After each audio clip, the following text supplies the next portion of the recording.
Hello and welcome to My Kitchen CoPilot, where I test AI-generated recipes so you don't have to. So this is the first video of our series, and we'll see how this goes.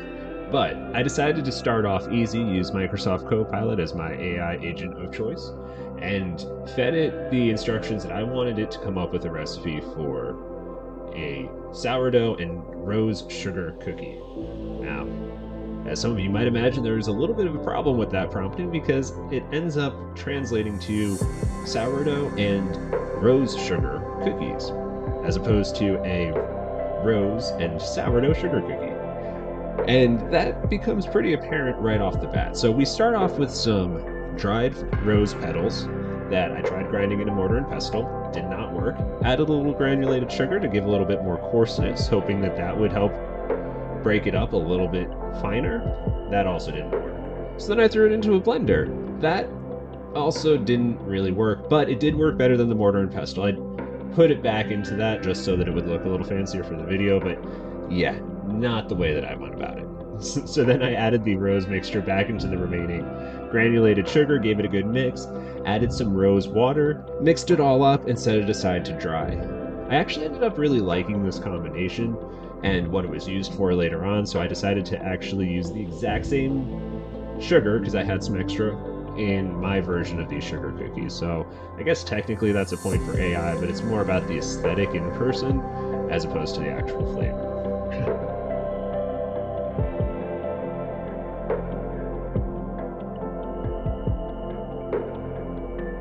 So as we move on to the actual cookies, the process is pretty much just a basic sugar cookie. I was a little bit bummed that there wasn't more ingenuity here. Even in the flavorings, there's no rose coming through at all.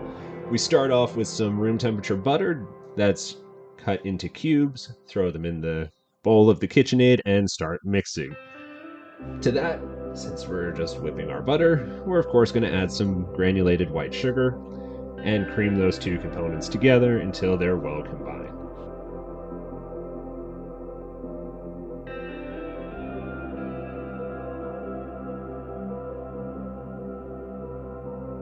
Then we're moving on to our dry ingredients, which is all-purpose flour, some baking powder, and then salt. And finally, cardamom powder. And I love ground cardamom. It's a terrific spice. It works well with savory, works well with sweet, and it really highlights the rose flavors in these cookies. However, it only called for a quarter teaspoon, which was definitely not enough.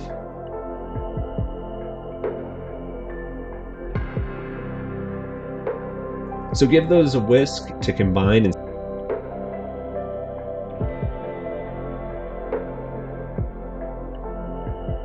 set that aside for now. With the butter and sugar fully creamed, we're going to add in our vanilla and our one whole egg, and then mix until well combined.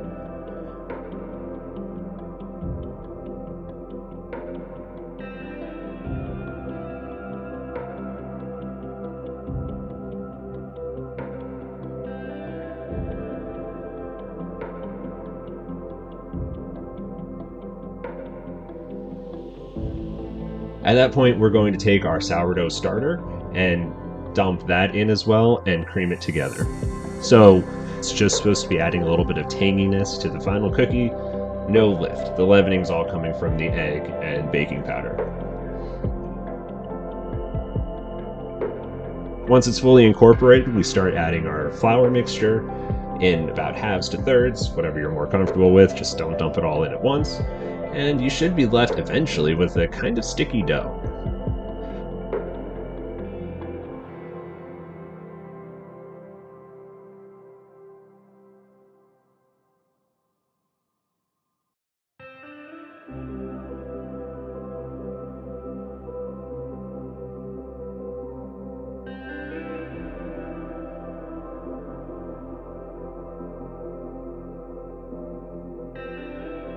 So we take this sticky dough, wrap it up tight in saran wrap, and put it in the fridge for about an hour, maybe a little bit more, depends on how sticky yours really comes out.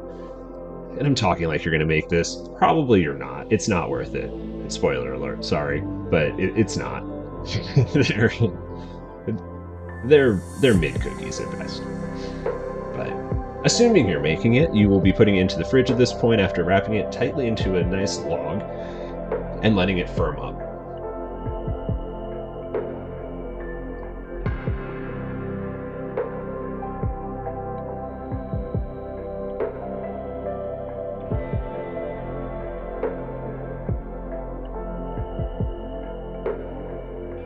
Once it's done in the fridge, we're going to break off roughly marble-sized pieces, large marbles, not small marbles. I guess they're called shooters. I've never really played an actual game of marbles, but I doubt most people watching this have either. But the bigger marble, use the bigger marble size. We're going to roll the top of that into our rose sugar mixture. Then go through and use something. I used a espresso tamper, flatten out the balls of dough slightly so that they can spread. And then we bake them at 350 for about 10 to 12 minutes.